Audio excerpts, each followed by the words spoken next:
Hey guys, how you doing? It's Mr. Chavla, and I'm here to go over the June 2019 Common Core Algebra 2 exam. You could also call me Mr. C. And in this video, I'm gonna try to get through at least numbers 1 through 8, and if we're lucky, maybe we'll get a few more done in this one video. Alright, but I'm trying to keep it a little short and sweet so they don't go on too long. Alright, so let's move right along. June 2019 Common Core Algebra 2 exam. Okay. If it takes more pages, the reason is that I use the large type version because I want to make sure you could see everything. So let me pull up my highlighter and let's get right to it. Okay. A sociologist reviews randomly selected surveillance videos from a public park over a period of several years and records the amount of time people spent on a smartphone. This statistical procedure that the sociologist used is called a, okay, so guys, first thing, if you study the different types of statistical studies, you know it's not a census, because first of all, a census is a survey in which you interview every member of the population. There was no interview being performed and you weren't asking any questions, and you did not even, it wasn't the entire population, it was randomly selected surveillance videos, so it wasn't all surveillance videos. And on that note, it could not have been a sample survey, even though like the word surveillance makes it sound like it is, because you did not ask questions. In a survey, one of the key things that needs to be done is you need to ask questions. There needs to be that interaction between the person conducting the study and the people. Now, an experiment, guys. In a controlled experiment, there has to be some kind of treatment involved. You have to randomly divide people into two groups, or and then you have to compare to see if there's an effect of a treatment, like a drug, a medication, an energy drink, or something, right? And compare that to control group. None of that happened here. It's an observational study because what happened? The sociologist simply observed. He observed the members of the population or sample as is by taking the videos and then just reviewed the videos. He observed and took notes. So it's an observational study. Okay? That could have been tricky depending on how you look at it, but it was definitely an observational study. Um, Now, I'm going to move on to question 2. So which statements are true for all real numbers? Not just some of the time, not just for the positive numbers, but every single time. All real numbers. Okay, first one is saying x minus y squared is equal to x squared plus y squared. If you know the shortcut, guys, for squaring a binomial, this just becomes, you square the first term, so x, when you square it, becomes x squared. You multiply x and y and you get negative xy, but you have to double the product, and then you square the last term, which is, when you square a negative, it becomes positive y squared. So when you square negative y, you still got positive y squared. If you were to multiply it out like this, you'd still get the same answer. But it's really important at this stage in your journey, guys, if you're going to continue math, you don't want to have to do all that work. Make sure you learn how to square binomials quickly, okay? And on that note, there's another thing. So this definitely proves that 1 is not true. So this is wrong, and anything that contains choice 1 has to be out. So the only question is option 2 correct? Now, there's something called, I'm going to erase this, so pause the video if you need to. There's something called Pascal's triangle, which allows you to quickly raise a binomial to any power. So I'll let you look that up. But in case you don't get it, I don't want to spend the time on that because you could definitely teach that to yourself. Here's what I'm going to do for option 2. To get the value of x plus y cubed, that's the same as, remember we add exponents when we're multiplying terms. The same thing goes here. X plus y to the second times x plus y to the first, where I'm not going to put the exponent, is the same as x plus y cubed. Now if you use that shortcut pattern, when you square x plus y, just like when you square x minus y, you square the x term first, multiply x and y to get xy, then you double the product and it's 2xy, square the y to get y squared, and then we get x plus y. That's this one right here. That we just bring down. So I'm going to highlight each term in a different color. Or I'll just underline it using a marker. All right, so here's my blue marker. Here's a green marker. And here's red. Now each term as I distribute, I'm going to write in the same color. So if I used so when I'm distributing x squared, I'm going to use blue. So if I distribute x squared over x plus y, I get x cubed plus x squared y. If I distribute now the 2xy over the x plus y, I get 2x squared y plus don't mind that messy 2, plus 2xy squared. And as I expand the window, I hope I'm fitting in the window. I'm gonna continue underneath, guys. So I'm gonna just erase everything and then I'm gonna rewrite it somewhere where I have more space. So I'm not gonna go over it again. So we had x cubed plus x squared y.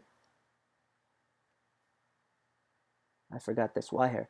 Plus 2x squared y plus 2xy squared. So you got to be careful which one you're putting the exponent on. And then finally, if I put in alphabetical order and distribute y squared, I get positive xy squared plus y cubed when I distribute. So remember, I match the colors with the like terms. Now I'm going to add coefficients here, 1 and 1. And I want to add the like terms carefully. These are the x squared y, so this becomes 3x squared y. These are the xy squared terms, and 2 plus 1 is 3, so it's positive 3xy squared. Bring down the y cubed, bring down the x cubed and the plus sign, and we'll see that this is not correct either. So the answer is choice 4, neither.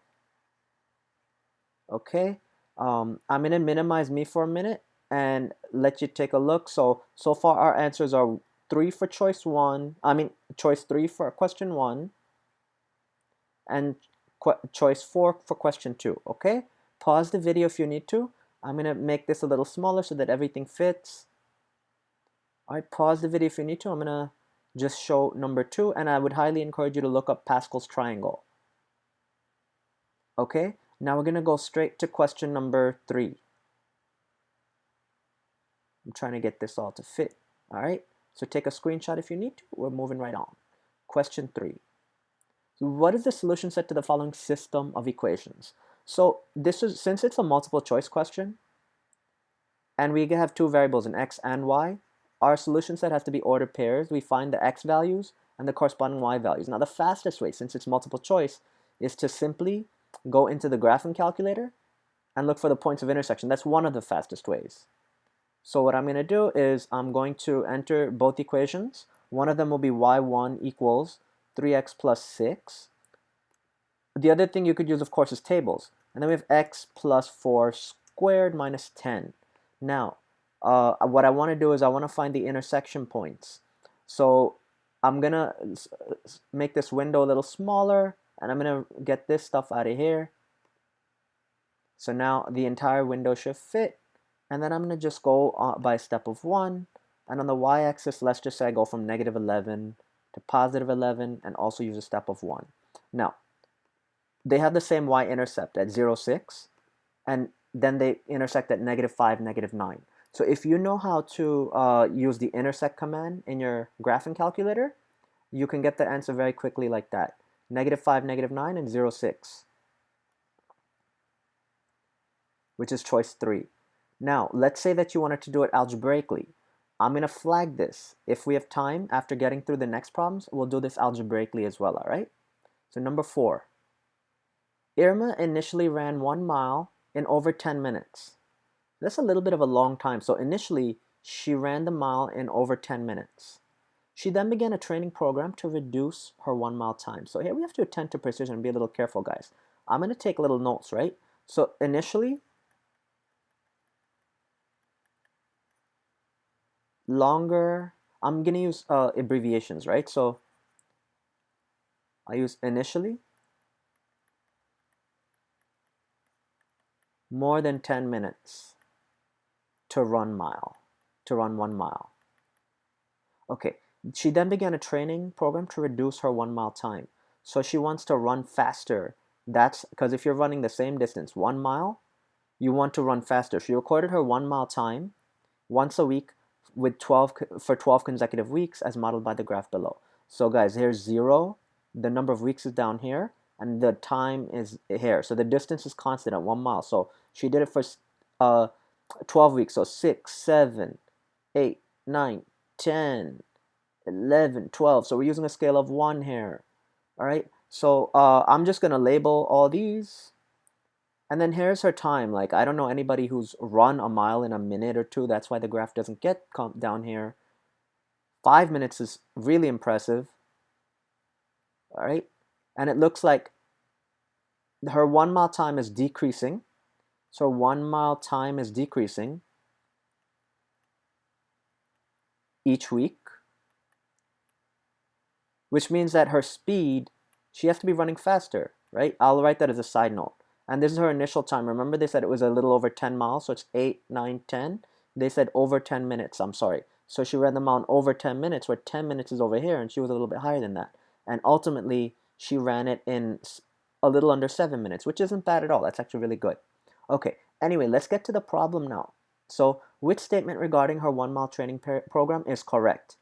So let's read this carefully. Let's look at the graph carefully again, guys. This is time and weeks. So the weeks is each week passing, the time meaning how much time to run the mile. Her 1 mile speed increased as the number of weeks increased. So as we move to the right on the x-axis, so notice they said speed increase. So I'm looking, okay, the graph is decreasing, true. But what we got to be careful is this is the time to run the mile decreases each week. So that means the speed increases each week. So this is correct. Choice 2 is what most of you, I'm guessing, might have picked, that the speed decreased as the weeks increase, because you're looking at the time decreasing, but it's the time decreasing, not the speed, okay? So choice 2 is absolutely false. And if the trend continues, she'll run under a 6-minute mile by week 13. If the trend continues, guys, week 13 is over here. What did they say? Under a 6-minute mile. Look, the rate of change is, it's beginning to level out. Her speed is beginning to plateau a little bit. So while she might improve, and maybe I'm sure she could get to under a 6-minute mile eventually, but not in 1 week. How's that going to happen, guys? It's not increasing that. It's not decreasing that rapidly, the time. So that's definitely not true, just based on the graph. And she reduced her 1 mile time the most between weeks 10 and 12. Okay, I'm going to use the red marker here. Week 10, she took a little under 7 minutes. Week 12, week 12 is still a little under 7 minutes. She didn't reduce by a lot during this interval. It's like not even, it doesn't even seem like half a minute. But if I look at in the beginning where the graph is decreasing most rapidly, right? This was a little over 10 minutes and this was 8 minutes. So let's say this was, I don't know, 10.1 minutes to 8 minutes. She went down by more than 2 minutes. This is the greatest greatest reduction, right? She reduced the most. This is the time period that she reduced the most. The reduced the time. I'm sorry. What? How did they word it? I'll just word it the same way. She reduced her time 1 mile time the most during that interval, and it probably the least during the interval that they were saying. So 4 is definitely not true. It was between 1 and 2, and you just have to be a little careful. Answer is choice 1, okay? That was a tricky one. I'll be honest, guys. I fell for it initially and picked choice 2 because I didn't read it carefully. And that happens, and it's okay because no one's ever going to be perfect, but we do the best we can, right? And I was just like looking through the questions, and then I was looking to see if I made any errors, and I caught it, and then I knew it. And then I confirmed by the key later on. Okay, so let's look at number 5. I'll keep myself minimized for now because I want this all to show. So a 7-year lease, I'm just going to highlight that.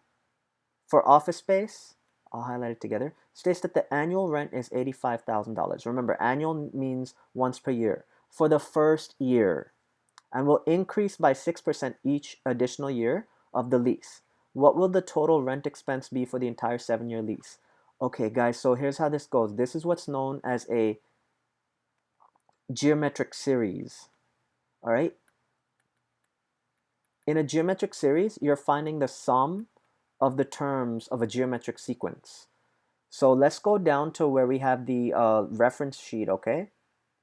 I'm going to go down to the reference sheet, and they're basically saying what would be the total length. So you've learned definitely about geometric sequence since Algebra 1. This is to find one term, okay? Whether that be A1, A2, etc. This will be the sum of the terms. So we're going to use this formula, okay? I'm going to highlight the one we're going to use.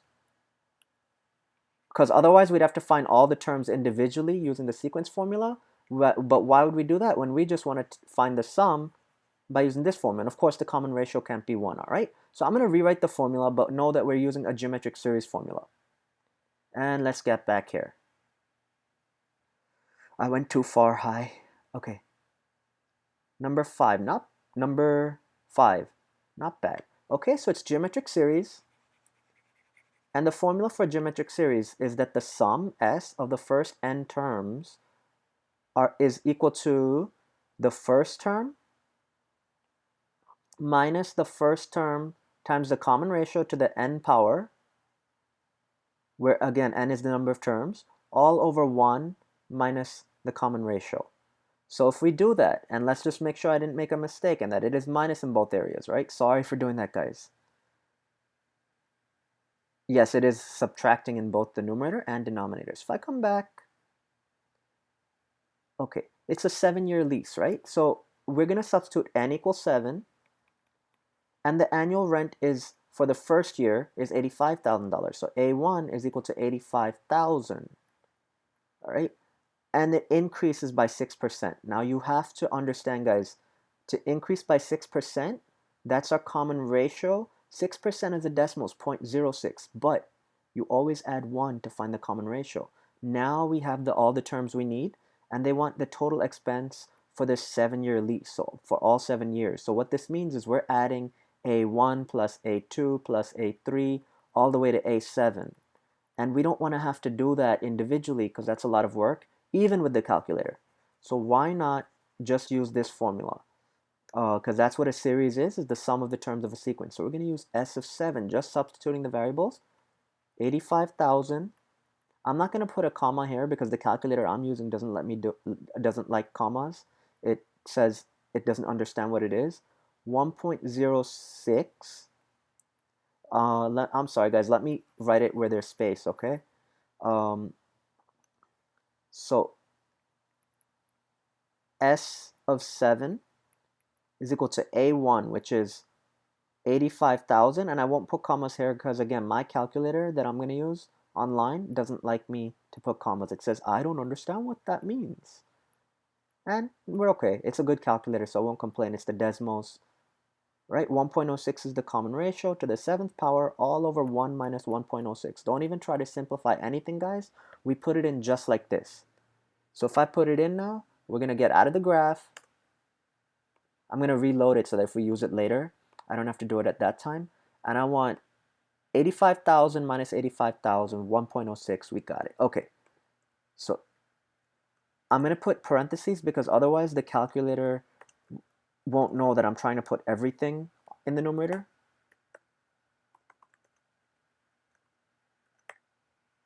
So here, that's how I'm going to get everything to show, right? You don't have to do that in your calculator. I'm going to erase the parentheses now that I have everything in the numerator over 1 minus 1.06. And you see it's 713,476.20. 713,476.20. No. Yes, 713,476.20. $713,476.20. There was another way to do this using summation notation, but I won't do that right now, guys, because if this formula is given to you, let's just use it, all right? If you learned about geometric series. Okay, so that was number 5. You need to know about percent increase and geometric sequences in series. Now we're going to move on to question 6. All right, pause the video if you need to. Let me make this a little bigger. The graph of y equals number 6. The graph of y equals f of x is shown below. And here we got the y-intercept is right here, is at 0.5. All right, it was a little hard to see, but if on your paper, if you have it with you, you'll be able to see that. And let's see what's happening. Every time they want to know which expression defines f of x. Well, it's definitely not linear, so it has to be one of the exponential ones. So we eliminate choice 1. Now, what we want to look at, guys, is what's the pattern? You see from the choices in the graph, it's an exponential function, and you'll say, okay, we start at 5, and then it doubles, so it's going 5, 10, 20, 40, and then you're thinking, okay, the common ratio is 2, but we got to be careful, guys. We're skipping a number. We jump from 0 to 2, from 2 to 4. So it's doubling every time x goes up 2, the y value doubles. So guys, remember, think about this. Let's say that this was talking about x was the number of years, right? We could do that here. If something doubles once every 2 years, you raise 2 to the x, if x is years, right? X over 2. This is the common ratio. Once every 2 years, it doubles, then you put x on the 2. If you put 2 in the denominator. If it was if it was doubling every 3 years, you would put x over 3 in the exponent. If it was doubling every 3 years, you put x over 3 in the exponent. If it doubled every 2 years, you put 2 in the exponent. So it's 2 to the x over 2 powers because it doubles every 2 years. I don't know if I might have not worded it correctly because I was talking kind of fast, but you guys get what I mean? If I'm doubling every 2 years, then I need a 2 in the denominator of the exponent. It would be x over 3 if I double every 3 years, x over 5 if I double every 5 years. If I double every 1 year, that's just x over 1, but that's how we get 2 to the x, right? And of course, we have to put the initial amount in front. So this would be 5 times 2 to the x, all right? So it's 5 times 2 to the x over 2. And if you wanted to use your graphing calculator to confirm a table of values, you'll see that we get the same one. X, y equals f of x, right? You'd see that we get 0, 5, 2, 10, and I'm not going to do that right now, but if you were to do that and go to table in your calculator, you'll see, and you could have done that just off the back, guys. Either get the equation quickly in your head using this rule, right, equals f of x, or you use your graphing calculator and see which ones work, right? If you couldn't tell the rule, put each equation in your graphing calculator, you'll see that it's choice 3. If you see the rule, guys, if you know how to write the equation based on the fact it doubles every 2 years, or every time x goes up 2, then it has to be x over 2 in the exponent, all right? So now I'm going to move on to question 7. Given that p of x is equal to this polynomial right here, which statement is true? Let's see the choices. X minus 1 is a factor. So based on the remainder theorem, if x minus 1 is a factor, then p of positive 1 has to be 0. And this is using p of negative 1, so that's out. If x plus 1 is a factor, then p of negative 1 has to be 0. This is not 2, so that's out. So this is saying if x plus 1 is a factor, p of positive 1? No. By elimination, it's choice 4. You have to put the opposite sign of what you see in the denominator in the polynomial. So if x minus 1 is a factor, p of positive 1 is 0. And if you plugged in 1 here, substitute 1, you'll see that it does give you 0. This is known as the remainder theorem. If x minus a is a factor for some constant a, then p of k is equal to 0. Because what it gives us is the remainder when we divide the polynomial by x minus a. I'm sorry, p of a is 0. And if x plus a is a factor, then p of negative a equals 0, okay? Because the p of negative a is equal to the remainder when I divide by x plus a. P of positive a is equal to the remainder when I divide the polynomial by x minus a, okay? Remainder theorem. Now we're going to move on to question 8. For x is greater than or equal to 0, which equation is false? We could have used the calculator and tables to see which ones does not give equivalent values on both sides, but let's do this by hand, and I'll start with choice 1. X to the 3 over 2 squared. When you raise a power to a power, you multiply the exponents. So times 2, and I'll just put over 1. These 2's cancel out, and you get x cubed, not the fourth root of x cubed. So which one's false? Choice 1. All right. If we look at choice, the answer is choice 1 because that's the one that's false. If we look at choice, start with choice 2 now. X cubed to the 1/4. Well, guys, raising anything to the 1/4 power is the same as taking the fourth root. So I won't even multiply the exponents, and I get it like this. All right, x cubed stays inside. Now for so this is correct. So we want which one's false, remember? And we got choice 1, but I'm just showing you how the other ones are not true. For choice 3, right? If I multiply the exponents, 3 over 2 times 1 over 2 is equal to 3 over 4. Now when I have a fractional exponent, the denominator becomes the index or root, and inside we get the base raised to the power of the numerator of the exponent. So this is true, choice 3. Now choice 4, same concept. If I raise x to the 2/3 and square it, that means I'm going to multiply, I'm sorry, not times 2/3, times 2. Just like in choice 1, so, but this one becomes x to the 4/3, and it's different because the x is the base, 4 is in the numerator, so it stays in the exponent, 3 is in the denominator, so it becomes the index or root. So we get 3 in the root, 4 in the, and this is also correct. So which one is false is choice 1. Okay, you have to know how to convert between exponents, fractional exponents, as well as radical form, and that you multiply exponents when you raise a power to another power. Okay, moving along. Number 9. Actually, I'm not sure how much time I put into this. Let's move along. Number 9. What is the inverse of the function y equals 4x plus 5?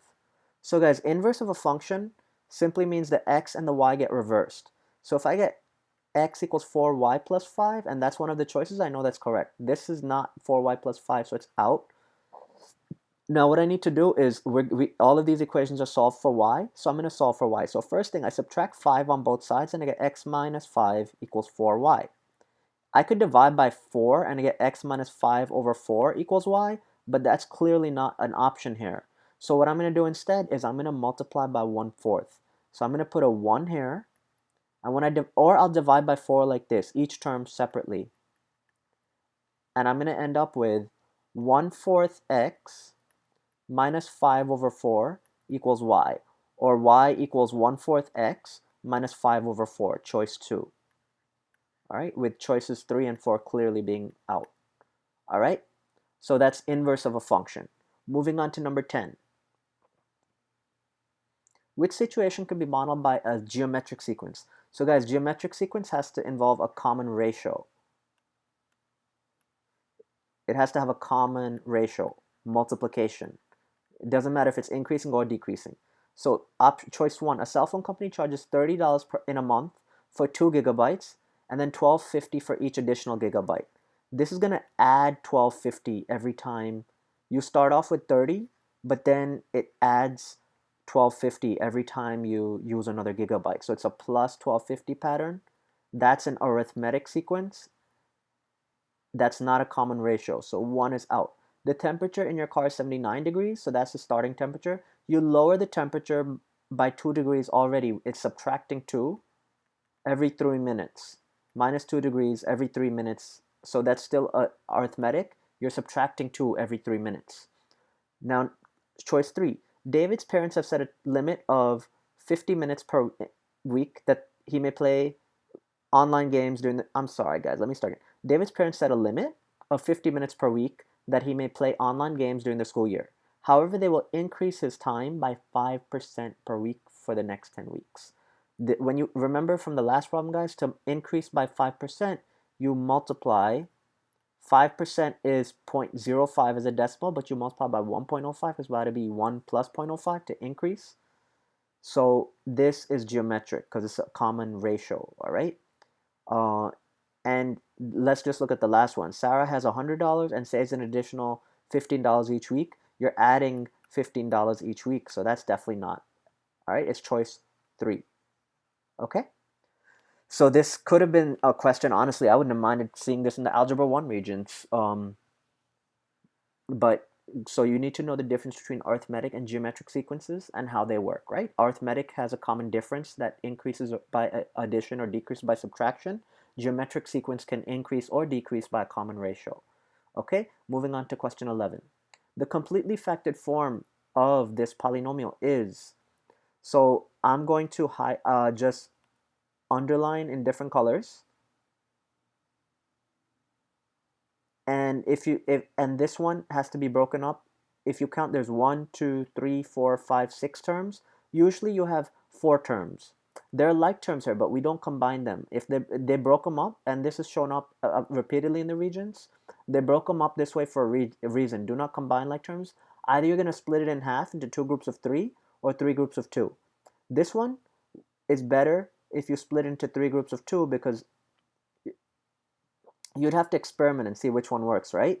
If you look at this, the pattern is that you'll get a GCF if you do it like this. So I'm going to start with the blue. I know it's like a lighter shade of blue, but here. So the n to the fourth minus 9n squared. If I factor, the GCF is n squared, and in the parentheses I get n squared minus 9. Then the GCF of the next two terms, 4n cubed minus 36n is positive 4n. Then guess what I get in parentheses?